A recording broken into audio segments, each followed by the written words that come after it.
So I got in this week first with a countdown. I was like, no, All John's going to do it, and I wanted to do it first. Oh yeah, so he jumped right in there, and I had to be really quick and press my button. And I also, before we got started, I had a little bit of technical difficulties because I got myself a new audio interface. Rob, I purchased the Evo 4, which is, you know what, it's pretty good. I'm pretty happy with it so far. It's what was wrong with the Elgato Wave XLR? Not much, except that this little box has 2 XLR inputs. So if I ever have a guest in my home podcasting with me, which has never happened, to be honest, but if I ever have that happen, then I'm prepared. Plus, it has the headphone jack on the front, which is the most important part. But it's not a 3.5 millimeter jack. It's one of those 1/4-inch jacks that you use for things like electric guitars, and that's fine, except that I tore up my office looking for an adapter because I knew I had them, and I tore up my office making to do that, and then I was fiddling around before you and I got on Skype trying to figure out. It has this thing where you like talk into the microphone for like 20 seconds and it sets the levels automatically so you don't clip. And I was like, why isn't this working? Then I realized I didn't have the phantom power turned on, so I did that.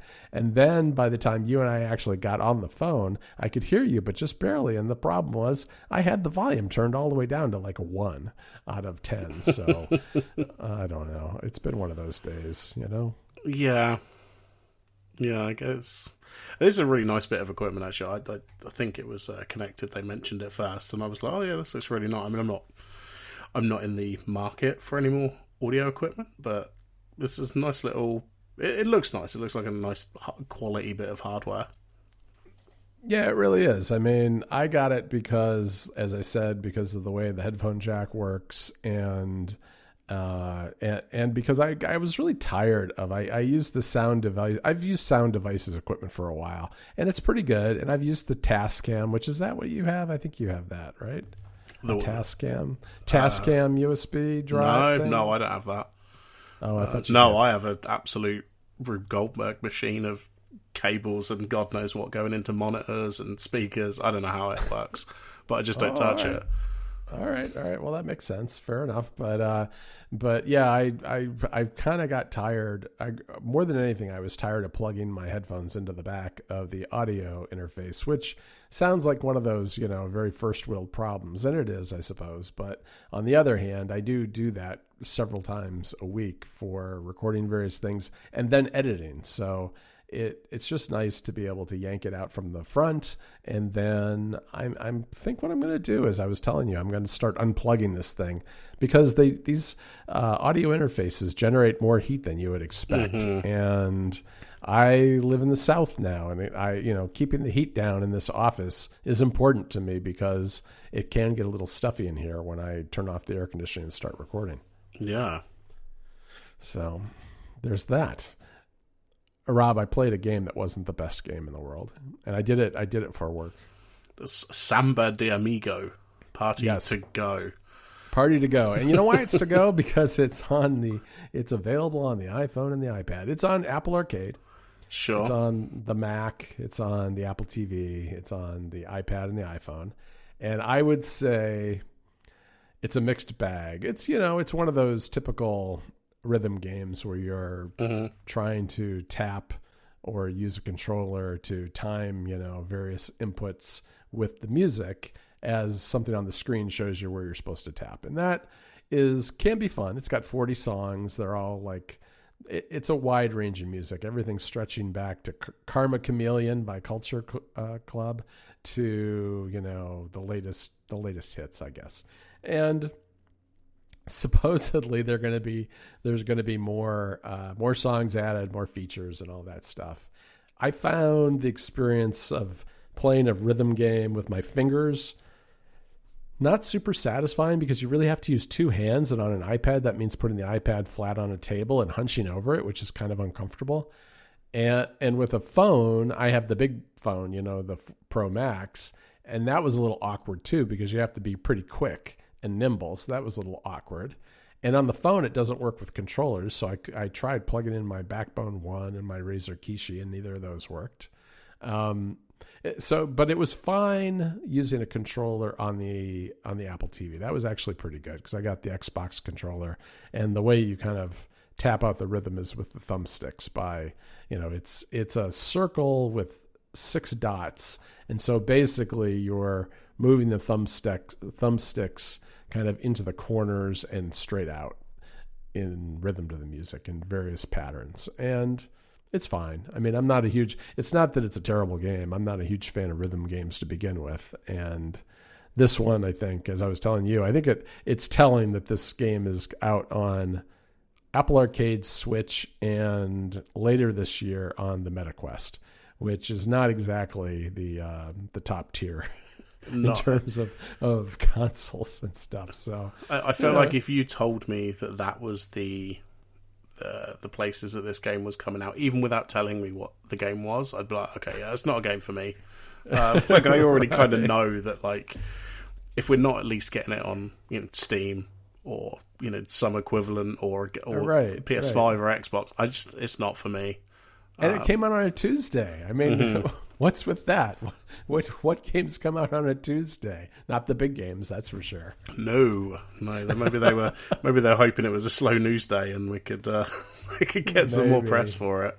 Maybe, but it is a game that has like quite a history because it started as an arcade game and a Dreamcast game, and in the arcade and on the Dreamcast, there were special controllers that were maracas. Ooh. Because Samba de Amigo, at least its origin story was with Latin music, and there's some Latin music in this version too, although it's much broader than that nowadays. But now you don't have you've turned in your maracas for a keyboard on the Mac, your fingers on iOS and iPadOS, and a controller on the TV, and I can't say that I played Samba de Amigo when there were red maraca controllers, but I got to think that was probably a little bit more fun than doing it with these other input methods. But this is what Sega's doing instead of making a new Jet Set Radio. Like, I'm not happy about this. Yeah, that's true. Well, I mean, Sega's a real mixed bag in 2023, but yeah, I think they've said that they're doing Jet Set Radio, didn't they? No, there's a game that has just come out. I can't remember what it's called. It's like, I don't know, Flipside Cyberpunk or something. I don't know what it's called. Yeah, I know. I was just listening to Into the Aether about this. Yeah, did we talk about it last week? Last episode? I can't remember, but I don't think so. No, I don't know. Either way, I don't think I'm going to be checking this out anytime soon. No, it's fine. I mean, and it's like now I got to delete a 1.2 gigabyte game off my Mac. Mm-hmm. It's like I was installing this everywhere because I'm a good tester. I wanted to make sure I could tell the people what it was like on everything, and now I know, and that I feel like I wasted my life. Although yesterday was kind of a nice mellow afternoon because I was testing out the Icon Factory's arcade game too, called like Ollie's Arcade, which that's fine too. Mm. Yeah, I think that just came out like a few hours ago, right? Yeah, it did. I mean, they've got a version of basically Ollie as the Flappy Bird, and then for $2 each, you can get a modern version of Snake. Well, it's not really a modern version; it's very retro. You can play Snake like you used to on your Nokia phone, or you can play Lunar Landing, which is even older. Right, yeah. So those are the two games they have in addition, which I guess were like Easter eggs in Tweetbot back in the day. Yep. You could find them in there somehow. So. Twitterific, not Tweetbot. We don't want to get Oh, yeah. Don't email us. Yeah. We don't care. I get them all mixed up. They're all the same to me. Twitter, what's that? It's all X now. That's it, yeah. Xbot and Xerific. Oh, God. Do you know, I haven't even thought about that stupid website until you just mentioned it. No, yeah, I haven't really either. There was something that I read about recently that I thought was really funny about it, but I don't know. I mean, you keep hearing the news every now and then about what's going on over there, and it's kind of ridiculous. But yeah, I don't know. So, like, I think if you listen to a few sort of podcasts, you're probably going to hear about this a lot, but. Yeah, September is Relays. Well, it's Childhood Cancer Awareness Month, and Relay are doing, I think this is their 5th year they're doing their campaign for raising money. Yes, it is. And this year I was actually organised, and I'm doing my own, I don't know what they call it, like a sub-campaign, where you can sort of keep track of who's donated to my campaign, which then goes through to theirs. So I set that up yesterday with a goal to watch a terrible movie that I really don't want to watch, which is called Superfast. This is a Fast and Furious parody movie. Okay. I've never heard of it. No, neither had I until a few weeks ago. I think it's made by the same people that make that like disaster movie, and I think there's one called like The Hungry Games. Like, there's a whole bunch of these like terrible parody movies. And I set my goal at $150, and if I hit that, I will sit through all 99 minutes of this movie. Oh, you've already hit that, haven't you? Yes, because Adam, it's very generous, Adam of omg.lol, decided he would just give me $250 straight up, all at once. So it's not even September yet. That's true. That's true. No, that's great. Yeah, and he's donating 50% of profits in September to the campaign as well, which was really nice of him. So, but anyone listening, if you'd like to donate, please do it to mine, because then otherwise it's all just Adam giving me money, and I'd rather at least get a few more people doing it. Well, see, this way Relay can leverage the influencer status of Rob. So there you go. Yeah. Right. So they got Rob in their corner, Rob Knight in their corner. So yeah. Well, we'll put a link in the show notes anyway. And do you know what? It's not technically launched yet, but I will mention it because I was messing around with this earlier. So I've made a thing where you can embed your campaign in your website just with like a little bit of JavaScript. Oh, nice. And I came up with the best name because it's September. So it's called Septembed, because you're embedding it. There you go. Even as I wrote it, I kind of hated myself a bit. I was like, no, this is what I'm calling it now. Yeah, that's very good. That's very good. That's like automation, April. Exactly. When we actually announce the winners in May, because it's too much work to get all of them reviewed by the end of the month. Wow. All right. Well, that's great. Well, check out Rob. You will put a link in the show notes. Check out Rob's campaign and get Rob some credit. Do your donation through him, because it all goes through to Relay anyway. And why not donate through Rob? Exactly. We don't ask for money. We don't have sponsors. We don't have ads for you. All you get is just the pure content here. pure fun. And once a year we say you should give some money to our friends at Relay. Exactly. Yeah.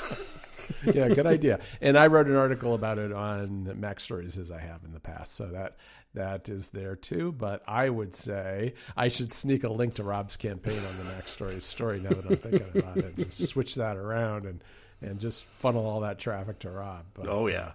Yeah. So what else do you got going on? I've been having the experimentation itch, Rob, and I can't tell if it's because the summer is so slow and I'm so relaxed about my macOS review because it's just not going to be as bad this year, or if I'm just plain out procrastinating. I think it's probably both, really. Yeah, I think so. And then we're thinking like, what's it going to be, like a 3-4 weeks, something like that, before it's out, maybe? Or are we thinking it's going to be hit October, maybe? I'm starting to think more October now, but I was originally, the reason I've been working on it, partly because I've got a lot of personal stuff going on in September, but I figured it would actually come out with iOS, and there's a possibility it will. I think I'd be ready. If I had to, I'd be ready with it. I mean, I've got the big sections done already, but yeah, it's. I think it'll probably be October at the end of the day. Hopefully I won't have to eat those words. But first of all, I've been buying gadgets, which is always fun to fiddle around with, and I've been digging in Obsidian again. Oh, have you? Yes, I use Obsidian every day, but I very consciously stay away from the Obsidian scene. Yeah. Because I think it's a little, it's a little overboard at times. And there are you can get really deep into some really complex plugins that maybe, they're maybe a little too much. But I am pretty happy now. I think the core app has come along far enough now, and some of these plugins have evolved enough that they're worth taking another look at, because there's this whole feature called properties, which is really just a friendly UI for the YAML front matter. But what's nice about it is it's kind of idiot proof, because if you enter your properties through the property UI, you can't have like malformed YAML that way. It just works. It sets up the front matter automatically for you, and then you can use that, those key and value pairs to create what is essentially a text-based database. Mm-hmm. And so I got back into Notion at the beginning of the year, which I should have known better. I really should. I should just like check myself at the door every time I check out Notion, because Notion's really good at some stuff, but it's not really good at many things that I need. You know what I mean? It's like, because I realize that my world is 99% text-based, and it's really and Notion's a really good database, but it's really not a good text editor. And I don't like block-based editing, which is really what it comes down to. Yeah. And I find it hard to get text out of Notion. And one of the things I do a lot of is moving text around to various places. And so that's why I'm going back, and I am going to incorporate some database type features into Obsidian, because I do have a need for some of that, but I just don't have a very great need for that kind of thing. No, that makes sense. I think me and you are very similar. But we've been doing this for 8 years or whatever now. Yeah. And I think me and you are very similar in that we kind of just want the simplest format, which ultimately is text files. Yep. And if we can get a little bit of niceness over the top of it, then that's great. But this is, I've tried Notion, I've tried Craft, I've tried a bunch of other stuff just for my same notes. here. And Obsidian's the only one that clicks with me, because it's just Markdown, it's just text files. Like, I can mostly do anything that I need to do without any of the plugins. I will say, if like anyone's listening and they're like, oh, maybe I want to try Obsidian, and you've been on YouTube before and you've watched some videos and you feel completely overwhelmed, Matt Birchler has a really good video where he doesn't go overboard with the plugins. He has just like a nice introduction. Here's a few plugins you might find useful, but it's more of an introduction than it is, here's the 10,000 plugins you need to like use Obsidian to run your house. Right. No, that's good to know. I do think it's very easy to go overboard with Obsidian and try to do things that are like just not necessary. And what I find a lot of people do, and this goes for not just like a text editor or a note-taking app like Obsidian, but it goes for Notion, it goes for DevonThink, it goes for Keepit, it goes for anything where you store that's very flexible and can store lots of different kinds of things. People create way overcomplicated systems for themselves because they can, not because they need it. And then you spend all this time maintaining the system and curating the metadata. And, people at Obsidian, it's like they have whole plugins that are designed just to find the notes that aren't linked to other notes, because some people are so obsessive about linking their thinking and making sure that's how they talk about their PKMs. Yeah.